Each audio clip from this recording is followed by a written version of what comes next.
Hey y'all, welcome to Hillbilly Garage. Well, actually we're outside the garage. Y'all can see we're on our way down the road. But what you can't see is we got the camper behind us. Trying to see if we can gather enough information to make some improvements, make this thing tow better. And we want to let everybody know that my beautiful daughter Billy is along for the ride for the trip. And my beautiful puppy Duchess and her beautiful puppy Duchess. I'm sure I've mentioned my baby girl before, but this is the first time y'all get to see her. So anyway, like I said, we're gathering up some data and we'll be back. Some of y'all might remember about a year ago we took the camper on a little trip, run into a little bit of issues with some overheating and whatnot. But so since then, we have done away with the MDS. It's got a new camshaft in it, new lifters, even though it's basically stock camshaft. But what we're doing today is, since we had to get HP tuners to turn the MDS off, disable it in the PCM, well, now we are doing some data logging to try to see if we can put together enough information to make some changes to make this thing tow a little bit better. And what we have discovered so far is, first of all, old Red don't like towing on 87 octane. I suspect that we were experiencing some spark knock, because every time we got into a pull, it kept pulling timing until, the truck just hardly wouldn't pull. But my buddy Brian Salter Racing Engines, he suggested that I run some 94 octane and take some more information so we can compare that to the 87 octane baseline and see if maybe we can determine if it's actually knock sensors pulling timing, which I suspect it is. I can already tell it is pulling a little bit better. It's not perfect yet, but it is better. And we're having better temperatures under control. Our old temperature is still a little bit higher than I like, but I was going to put an oil cooler on it, but I had a couple things come up and I just didn't have time to get to it. But we will do that before our next trip, and then we'll have some more data to add. But hopefully we can collect enough good information on this trip to maybe make a few adjustments to the timing. Don't know yet. Got to consult a few experts on that, because tuning, I'm new to it, so I'm not going to do anything that's going to hurt anything. But I don't know if B's showing y'all or not, but I had it on here a minute ago. She's collecting data on the laptop while we're towing, and we have a data file from when we towed my buddy's camper with 87 octane, and hopefully we're going to find some information that's going to point us in the right direction. So right now we're kind of going up a hill, and the timing advance is showing about 22. When we pulled the other camper with the other gas, it was about 15 or 14. And in a couple of cases where it was really in a pull, we were down in the single digits of advance. And you don't have to know much about tuning to know that that ain't no good. So hopefully, like I said, we're going to gather up some data, and it's going to help us to get some adjustments made, under the supervision of somebody who knows how to do it, so I can learn how to do it.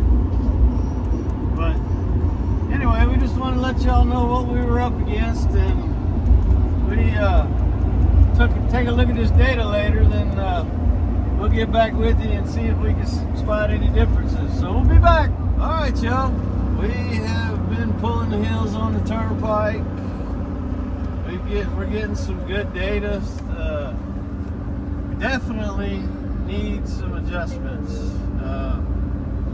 Whenever she gets up in the vicinity of 3,500 RPMs trying to pull, you can hear some rattle, some reverb, whatever it is, and it's pulling timing.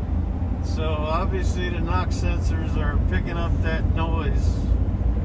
And B, what's the lowest that it's getting while it's pulling out? Right now it's 19 or 20. I know, but When in the noise, yeah, it's down around like 7 or 8, I think. It's pulling it all the way down to 7 degrees when I need it to be pulling the hardest. And then of course the RPM start to fall off. She's trying to pull harder, it's making more noise. It's just an endless domino effect. So like I said, I am not a tuner, but we're going to get some good information and we're going to get this figured out. But we'll be back in a minute. Okay, go. All right, y'all. Take a look at that beautiful view up there. Can't see it just yet. But we're up here at some of the highest point in West Virginia on the turnpike. Other than computer pulling timing, the truck is running fantastic. Other than that, I mean, our temperature has not been above 208. Transmission temperature's good. It's 192 right now, which is really good. Oil temperature is still a little higher than I like, but from what all I've learned, it's really not all that bad. 240. But I'm still gonna put another oil cooler on it, see if I can't bring that down. Because like now it's dropping. It's 235, 233. So if I could get this timing figured out, then old Red's gonna pull like a freight train. All thing else, because from last year when we were at this point on the interstate, on the turnpike, we were stopping every time we saw a hill, we had to pull over and let the truck cool off. Yeah, it took like 3 hours to go, 5 miles? But so now, at the same spot on the road, same time of the year, it was almost exactly a year ago, and we were in an overheating mess. But we got that problem straightened out. Now all we got to do is work on the timing. But yeah, everything else is running good. We just got to get that straightened up. And when we get some more information, we will bring that to you. All right, y'all. While we were camping, I went in. I don't have a wideband on 2 sensor, so I had to be extremely careful. But tried adding just a tiny hint. We're at 9. 9 right now. Fuel, which apparently you can tell if it's still pulling back to 9, it still don't have it on. Because We're running about 3,800 RPMs and the timing advance is 8.5 to 9. Coming up a pretty steep hill.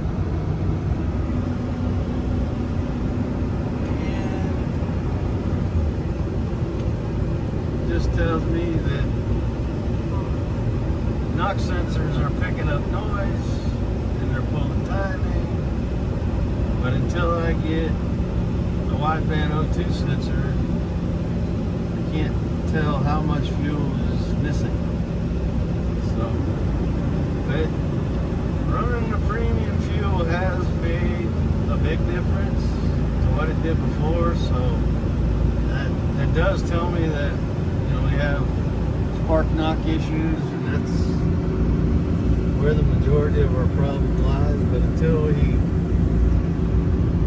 get the air fuel ratio right, we can't start messing with the timing.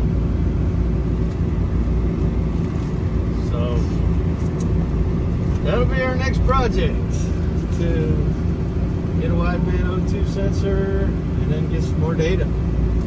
We'll be back. you haven't been to West Virginia lately, here in a minute, maybe you'll get to see some of what we call our wonderful West Virginia mountains.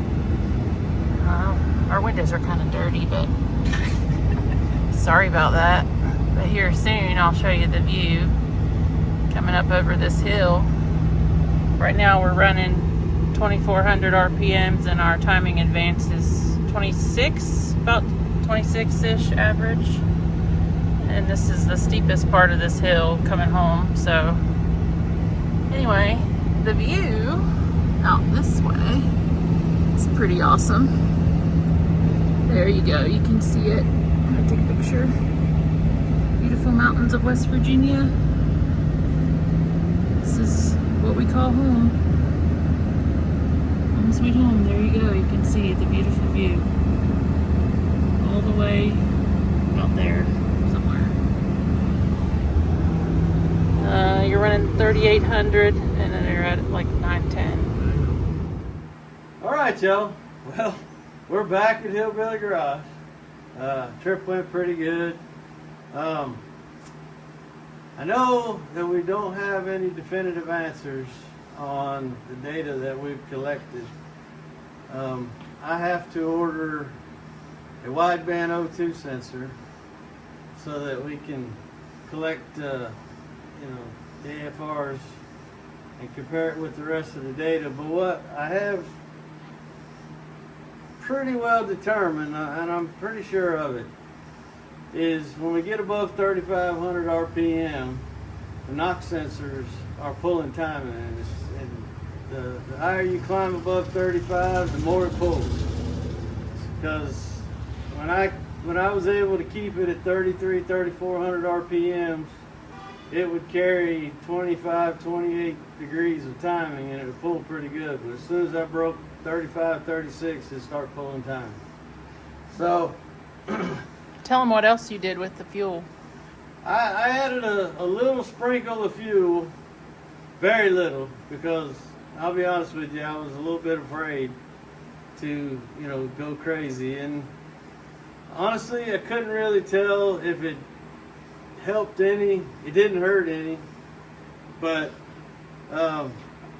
that's the direction we need to go, though. We need to make sure that we got the right air-fuel mixture, and so that it'll help to avoid detonation, which will keep the NOx sensors from pulling timing. And then probably still some timing adjustment needs to be made, but I don't want to get out ahead of it and try something, because tuning without all the right information is just dangerous. And it's not something you want to do without training. It's not something you want to do without data. And it's new to me, and I'm seeking help. I'm not trying to do it on my own, and I strongly don't recommend anybody else to either. But if you have a Stellantis product, especially 2015 and later, then just like all other manufacturers, and this is just me talking, but they dial these things back in order to make them for the masses. But then, sadly, you're disappointed when you got a 6.4 HEMI where the 5.7 will outpull it. And I don't believe it's because it's a bad engine. I believe it's because it's detuned. And a lot of people on the forums agree with me on that. And people that are wiser and more learned than I when it comes to tuning are getting some pretty significant horsepower gains out of their big Hemis. I just got to tune mine properly. And we will get that covered. We'll get some more tools, get some more data. And high octane gas. And high octane fuel, yes. The high octane fuel made a difference, a real difference. It did. Because originally we were running numbers in like 9 and 10 going up a hill, and then it was up near more. Yeah, we were in the 20s. able to hold more up 15, 17, even after it was pulling timing. So, yes, the higher octane fuel, 94, I tried to get. Sometimes it was 93, but it did make a difference. And so we're headed in the right direction. But we're going to gather up some more data, and we'll be taking y'all along for the ride when we go on our next steps. And of course, we always want to say thank you to all of our subscribers. We got new ones that are coming in by the day, and we're grateful for that. We're thankful for all of y'all that have blessed us with a subscription, and we ask that you keep sharing it with your friends. We ask you to go to Hillbilly Garage 1215.biz. Get you some Hillbilly Garage t-shirts and stickers and Hillbilly Garage tools. And please keep coming back. All right, we'll see y'all. Bye.